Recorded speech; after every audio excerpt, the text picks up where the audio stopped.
quand la tentation devient trop forte. Lorsque Juliette Binoche croise la route de Benoît Magimel, qui fête son 49e anniversaire ce jeudi 11 mai, la magie ne tarde pas à opérer. Leur rencontre a lieu sur le tournage du film Les Enfants du siècle, réalisé par Diane Curis, en 1999. La tension amoureuse, perceptible entre ceux qui l'incarnent à l'écran, va vite dépasser le stade du jeu. Sur le tournage comme en dehors, leur corps semble s'attirer comme deux aimants. Je ne te laisserai pas gâcher ta vie avec une femme qui a 10 ans de plus que toi et un mari quelque part en province, prévient l'un des personnages, à l'adresse d'Alfred de Musset, campé par Benoît Magimel. Ironie du sort, à l'image de la George Sand qu'elle interprète, Juliette Binoche a elle aussi 10 ans de plus que son partenaire dans la vraie vie. Elle a en effet 35 ans, lui seulement 25. Qu'importe, l'amour l'emporte sur la raison. Juliette Binoche, qui a connu plusieurs hommes avant Benoît Magimel, ne s'attendait sans doute pas à vivre une nouvelle passion.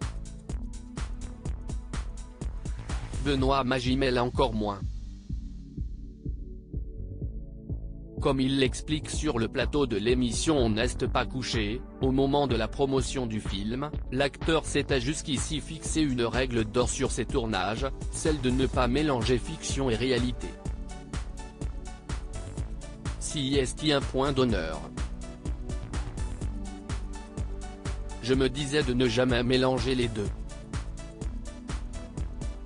Je disais, on attend que le film se termine, on verra ce qui se passe. Je n'aime pas cette ambiguïté, je n'aime pas ce rapport. Ça me dérange, explique alors l'acteur. Mais comme le souligne la réalisatrice, présente face à lui ce soir-là, le film n'a pas eu le temps de se terminer.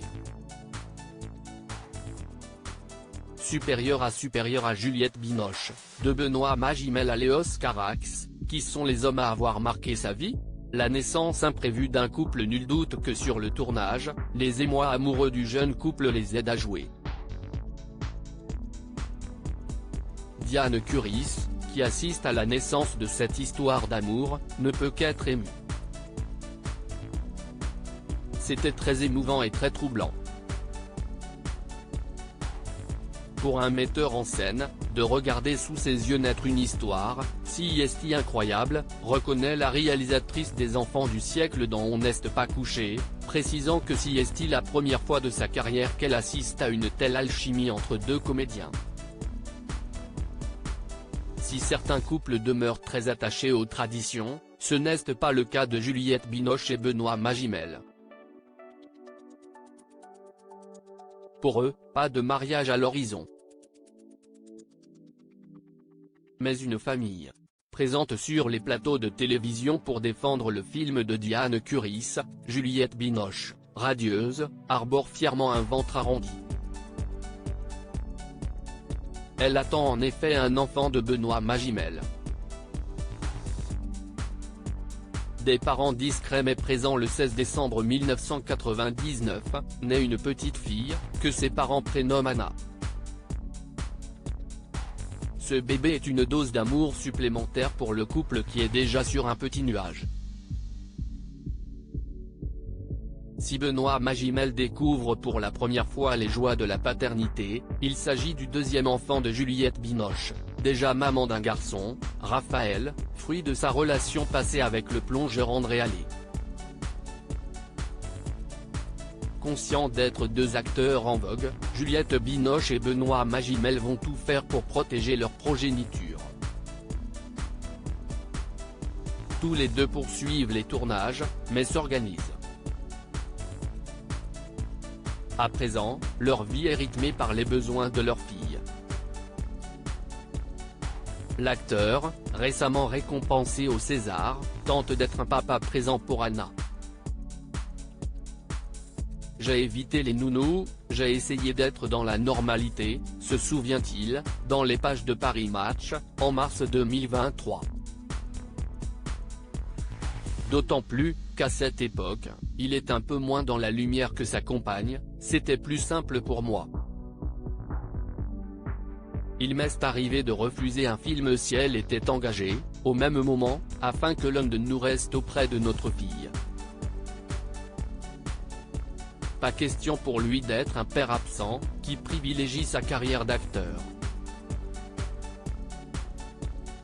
L'absence ne se remplace pas.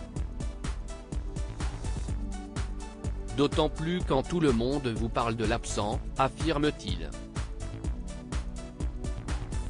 Une rupture douloureuse, les années passent, la passion s'effrite. En 2003, alors que leur fille n'a que 4 ans, le couple se sépare. L'amour a perduré malgré les manques de communication pendant 20 ans, note l'actrice dans les colonnes de Marie-Claire. Cette rupture a l'effet d'un coup de massue pour Benoît Magimel qui va vivre une descente aux enfers, alternant problèmes de drogue et déboires judiciaires. Selon les confidences d'un proche dans les colonnes du magazine VSD, l'acteur a eu très mal lors de sa rupture avec Juliette Binoche. Si sa nouvelle compagne, Nikita Lespinasse, tente de l'éloigner de ses démons, elle comprend qu'elle est impuissante et finit par lâcher l'affaire. Un nouvel échec sentimental, qui renvoie le comédien à son propre vécu. Parce que mes parents étaient divorcés, je voulais rester avec la même femme toute ma vie, avoue Benoît Magimel, il y a quelques années, dans les colonnes de Madame Figaro. Mais lui non plus n'a pas été l'homme d'une seule femme.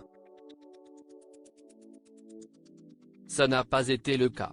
On fait tous avec nos fractures, mais il faut faire attention à ne pas charger la barque de nos enfants. Ils n'ont pas forcément les attentes que l'on projette sur eux, elles sont issues de nos manques à nous. Il paraît que le temps panse les plaies. Une relation basée sur le respect si le sentiment amoureux les a quittés, Juliette Binoche et Benoît Magimel sont semble-t-il restés en bons termes, notamment pour leur fille.